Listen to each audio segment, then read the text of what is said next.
Olá, senhoras e senhores, bom dia, boa tarde, boa noite para vocês. Meu nome é Matheus Turini, professor de Filosofia e Sociologia, e hoje nós vamos falar um pouquinho sobre movimentos sociais e o espaço urbano. Professor, por que o senhor está chamando aqui de espaço urbano? Por que pequenos? Por muito tempo a gente falou que urbano era sinônimo de cidade, e a palavra refere-se mesmo à cidade. Mas, por exemplo, dentro das cidades, a gente não tem um espaço rural, a gente não tem árvore, não tem reserva florestal, e não está dentro da cidade. Então, por isso que a gente vai usar o termo espaço urbano. Porque dentro dessa cidade eu tenho o espaço rural, o espaço ambiental, o espaço urbano. Tudo bem até aqui, pessoas? Então, pessoas, vamos retomar que as primeiras cidades elas aparecem lá no século 7, aliás, 7.000 anos antes de Cristo, vamos pôr assim, para a gente colocar as primeiras organizações, as primeiras populações, tudo bem? E aí com o renascimento comercial urbano já na Europa do século 14, século 13, 14, 15, a gente tem aquilo que a gente chama de renascimento, e o renascimento fez com que a gente sofresse um forte êxodo rural. Não saiu ainda os dados, pelo menos até o dia de gravação dessa aula, os dados da urbanização 2020, mas até 2010, quais os dados que nós temos, professor? No Brasil, você vê, ó, olha aqui embaixo, ó, nós tínhamos algo em torno de 70% da população no campo, no espaço rural, lá na década de 40, passam-se aí 70 anos, e nesses 70 anos hoje a gente só tem 16%, ok? Então, pessoas, ao migrar toda essa população para o espaço urbano, é óbvio que a gente vai ter problemas, e aqui que está o nosso foco, revincular os movimentos sociais com esses problemas urbanos que aparecerão. Primeira coisa que a gente vai discutir, pessoas, é uma possibilidade da gente destacar a população urbana em si, com suas características. Tudo bem? E talvez a gente tenha que destacar o trabalho que o Engels fez, antes mesmo de conhecer o Marx, para discutir sobre o que é que seria a tal desse espaço urbano que aparece. As cidades eram estruturadas, a industrialização aconteceu, a indústria, desculpa, a indústria ficava mais ou menos no centro da cidade e os bairros ricos, vou chamar assim, ficavam mais afastados da indústria. Em volta da indústria a gente tinha aquilo que a gente pode chamar de vila operária, vila industrial. E aí quais eram as condições? Você já sabe, né? As condições que o Engels registra, que você, o seu professor de história sempre coloca, é que as condições eram paupérrimas dessa Europa do século XIX, principalmente nesse espaço urbano. Tudo bem? O George Simeon é um cara que vai pensar para além dessa estrutura e vai pensar basicamente sobre a mentalidade. Tanto é que o nome de um dos textos que ele escreve é A Metrópole e a Vida Mental. Como é viver na cidade, professor? E a gente vai começar a identificar que viver na sociedade é diferente de viver no espaço urbano, espaço rural. Porque o jeito, o ritmo de vida é outra coisa. Você que viveu no interior, você que viveu numa metrópole, sabe do que eu estou falando. Nós estamos falando de celeridade, de ritmo de vida em si, ok? Então tudo começa com norma. A norma social no espaço rural é diferente do espaço urbano. No espaço urbano você tem vizinho, você tem lei do silêncio, você tem policial, coisa que no espaço rural você não tem. Ok? A busca pela identidade é um elemento muito forte, porque a gente fica buscando identidades. Você vai passar na universidade, vai passar no vestibular, vai passar pelo trote quando você entrar. Ai, não quero, professor, não quero, caramba. Além de, tudo bem, você pode não querer agora, mas lá dentro você vai querer trotar, as pessoas trotear, olha o verbo que bonito, essas pessoas, vai fazer parte de grupos de estudo, vai fazer parte de grupos de pesquisa, vai iniciação científica, você achará um nicho identitário para poder se reconhecer nessa gama de tribos urbanos, ok? E o Simeon fala bastante do viajante do estrangeiro. O viajante, que é aquele que vai e volta, né? É diferente do estrangeiro. O estrangeiro é o gringo, né? O gringo é que vem, que aparece. O gringo ele tem, né? O viajante, na verdade, o turista que é o viajante, ele tem esse estigma de que, nossa, ó, que ricaço. Mas quando ele vem para morar, quando ele vem para ricar, xenofobia neles. Ok? Então é interessante esse movimento. O Norbert Elias falou isso aí também, né? Outsider e estabelecidos. O estabelecido é o cara que está bastante tempo no lugar. O outsider é o de fora. O que quando você muda para um bairro novo, é forte isso, né? As pessoas meio que dão uma certa repulsa a priori. Porque como assim você chegou ontem e está querendo fazer um som alto? Então existe bastante disso, pequenos. Isso é sociológico e está no espaço urbano. Mas uma contribuição que o Simeon coloca que é muito forte é a questão que ele chama de atitude blasé. Professor, o que é atitude blasé? Pessoas, o estímulo de vida, a celeridade da vida urbana, ela é tão forte, tão impregnante, tão violenta, que ela te bombardeia com muitas informações, dentre elas a própria pobreza. Você cruza com o mendigo hoje, fica com dó, cruza 2 vezes, 3, 4, 5, daqui a pouco você começa a se acostumar a conviver com eles. Isso é atitude blasé. Atitude blasé é um amortecimento dos sentidos. A pobreza 1 vez, 2, 3 vezes, daqui a pouco você nem presta mais atenção. A violência 1 vez, 2, 3 vezes, daqui a pouco você nem mais presta atenção. O barulho, a gama de informações. Por isso que quem vem do interior para uma cidade grande assusta nos primeiros dias, depois acostuma. É o que o senhor chama de atitude blasé. Será que a gente pode vincular isso com as mortes de Covid-19? Doido, né, cara? Porque de alguma forma a gente acabou se acostumando com esse tipo de tragédia, atitude blasé neles. Max Weber e a Escola de Chicago, pessoas, vão batendo uma coisa que eu gosto bastante, né? Que é você pensar a sociedade, o espaço urbano, de um modo de vida. É o que Weber fala e que a Escola de Chicago fala também. Vou resumir nas palavras da Escola de Chicago, né? A cidade é um estado de espírito. É um corpo organizado de costumes, tradições, sentimentos, atitudes transmitidos de uma geração para outra. Então não é só viver e saber pegar Uber. Não, é um estilo diferente de vida, sabe? É uma forma que você acaba sendo arrastado para poder viver. Existem elementos psicológicos, sociais, culturais no espaço urbano que não tem espaço rural e vice-versa. Ok? Um desses espaços, elementos culturais, é que o Ever Goffman chama de teoria do estigma, né? A gente é, rotulado. Teoria do rótulo, né? A gente é rotulado. E a gente, por exemplo, criminaliza a pobreza. Veja, óbvio, eu vou fazer uma análise muito superficial, mas olha só que interessante. A senhora da boutique vai abrir a boutique 9 horas da manhã na segunda-feira junto com o comércio. Na frente da sua boutique está um mendigo deitado. E aí 8h30 da manhã essa mulher chega, 8 horas, 8h30, 9 horas, enfim, ela chega e este mendigo está deitado. Para quem essa mulher chama? Essa mulher essa mulher chama a assistência social ou a polícia? Ela chama a polícia. É a criminalização da pobreza. Ok? Então a gente olha para elementos desse tipo como um risco, mas na verdade o crime é diferente, né? E a gente vai rotulando, parece que a gente criou um estigma disso, né? E eu nem vou entrar nas questões raciais, mas quando a gente chegar na aula de Sociologia da Violência, você vai entender o que eu estou querendo dizer. Aí, pessoas, do século XIX, início do século XX, a gente começa a ressignificar o espaço urbano. E vamos pensar, pequenos, que a Belle Époque ela ajudou bastante isso, né? Porque o espaço urbano, a Belle Époque foi esse período de paz armada, onde o capitalismo teoricamente teria dado certo e a gente teria desenvolvido e tudo mais. Pequenos, o espaço urbano, então, ele acaba também sendo modificado. Tem um prefeito de Paris chamado George Haussmann. O Haussmann foi prefeito de Paris no finalzinho do século XIX, tá? E o que ele fez, professor? Começou a fazer transformações drásticas na estrutura urbana mesmo. Ele falou, vamos limpar o centro, vamos fazer o centro um espaço comercial bacana, então vamos fazer avenidas, boulevards, né, que é aquelas avenidas com canteiro central e tudo mais, e vamos empurrar essa galera para o espaço periférico. Então nós vamos empurrar a pobreza, que está aqui concentrada no espaço urbano, no espaço central, para as periferias.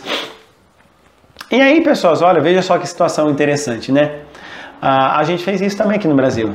Mas olha só, Rio de Janeiro, Pereira Passos era o prefeito aqui no início dos anos no século XX, né? E o Pereira Passos ele acabou fazendo exatamente isso. Vamos limpar então as avenidas e empurrar a pobreza para a periferia. Qual foi o resultado? Não tem saneamento básico, tem o que? Bastante gente acumulada, doença. Prolifera então varíola, febre amarela, precisamos vacinar. Drauzio Varela da época era o Oswaldo Cruz. Drauzio Varela ainda era um jovem, ele tinha o quê? Uns 60 anos de idade. Sacanagem. Então o Oswaldo Cruz, sanitarista famoso da época, ele fala exatamente isso, agora vamos vacinar. E ao ir vacinar as pessoas elas tinham aquele estigma, né? O que nós tivemos em 1904? Revolta da vacina. Ou seja, o fake news da época era, a mulher vai ter que ficar pelada para poder tomar vacina, essa vacina vai matar nós, enfim. As pessoas saíram batendo nos vacinadores. Tudo bem que houve uma imposição governamental. É interessante você analisar a revolta da vacina por essa ótica. Ou seja, como assim? Vão me fazer tomar uma coisa que eu não quero, né? Como assim não me convenceram? Vão me fazer por força. Exato, né? Mas, pequenos, isso, ainda bem que todo mundo toma vacina pelo século XXI, não é verdade? Ah, meu Deus! E aí, pessoas, o que acontece? Veja que a revolta da vacina é um efeito da desinformação e autoritarismo provocado por conta de uma mudança da estrutura urbana. extremamente interessante. Percebe como alterar a estrutura urbana é alterar as relações sociais? Vídeo shopping. O shopping que nasceu com como que nasceu o shopping? Com um conjunto de pessoas querendo alugar o mesmo barracão. Vamos alugar um barracão bonito, nós 10? E aí as pessoas vêm aqui, elas compram de todos nós, a gente está num lugar bonito. Nasceu assim a ideia do shopping, né?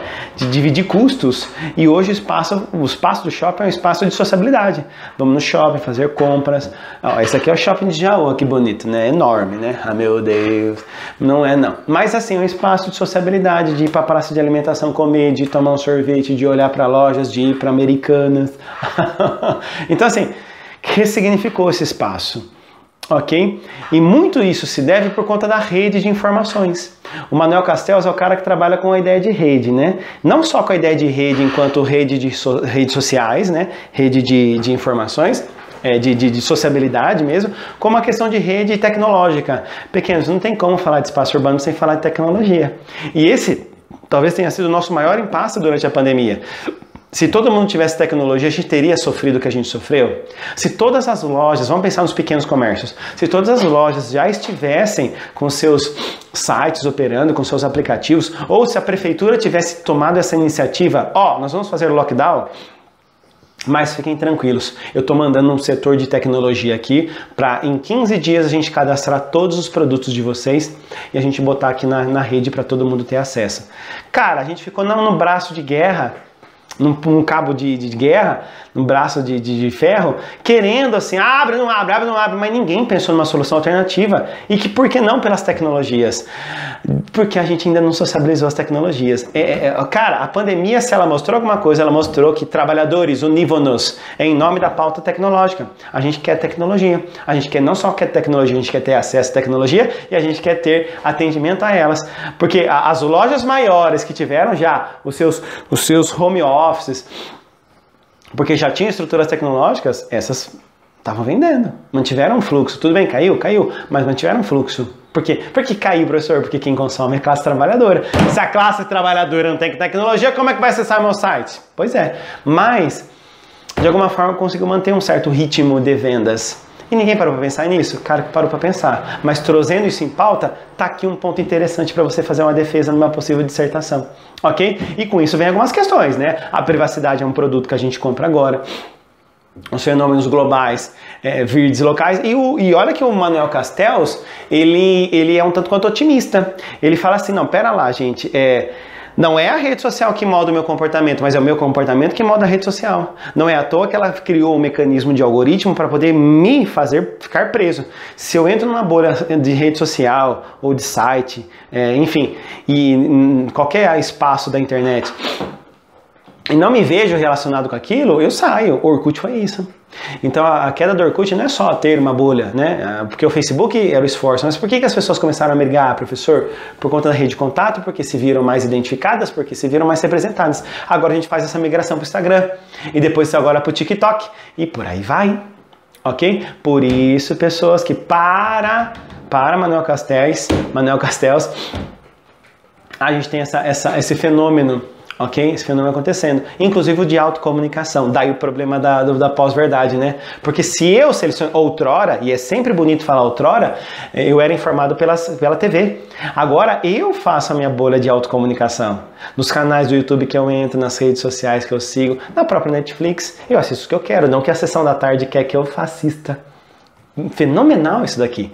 Uma bolha de autocomunicação. E para nós concluirmos, vamos pensar aqui em alguns problemas do espaço urbano. Primeiro deles, vamos chamar o Boulos para a conversa. Eu estou gravando antes de saber o resultado das eleições de São Paulo. Então não sei se o Boulos vai ganhar como prefeito, se vai ser o Márcio França, se vai ser o Celso Russomano, não sabemos ainda. Mas cara, temos um problema. Qual?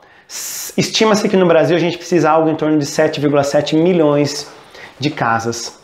Só que a gente tem 7,9 milhões de casas sobrando. Tem, frase do Boulos, tem mais gente sem casa do que casa sem... tem mais casa sem gente do que gente sem casa. Professor, mas aí a função social do imóvel? Pois é, pequenos, vamos fazer uma clareza? O Estatuto da Cidade já tinha essa prerrogativa. Ainda bem que o Estatuto da Cidade do governo Fernando Henrique Cardoso, você não tem que rotular o carimbo do Boulos aqui. Pequenos, se você tiver um imóvel e ele não estiver cumprindo com a sua função social, o município pode tirar ele de você. Pagar o valor venal do imóvel, óbvio, e aí tirar isso de você. Mas, professor, mas o que é função social? Pequenos, morar é uma função social. Ou pôr para alugar é uma função social. Mas como que isso pode acontecer, professor? Primeiro eu preciso notificar que seu imóvel está parado. Então precisa ter um fiscal de postura da prefeitura que vai lá te notificar. Então primeiro que já é um tempo pra caramba. Segundo que uma vez você notificado, você tem 12 meses para apresentar um projeto de função social. Um ano para você falar, o que você vai fazer com esse imóvel? Eu vou pôr para alugar. Pronto, acabou, resolveu o problema.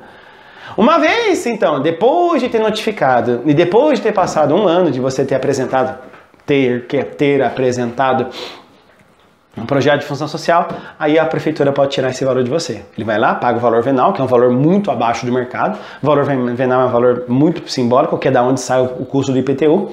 E aí ela te reembolsa nesse valor venal. E aí acaba aqui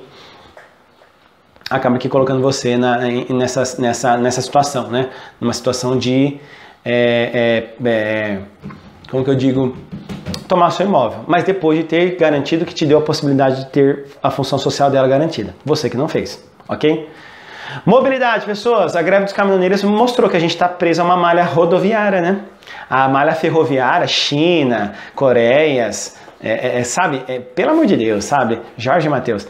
Esse pessoal ainda investe e sempre investiu nesses mecanismos de Cara, a China hoje ela tem um trem que percorre 500 km em 10 minutos. É muita coisa, é muita tecnologia, é muito rápido.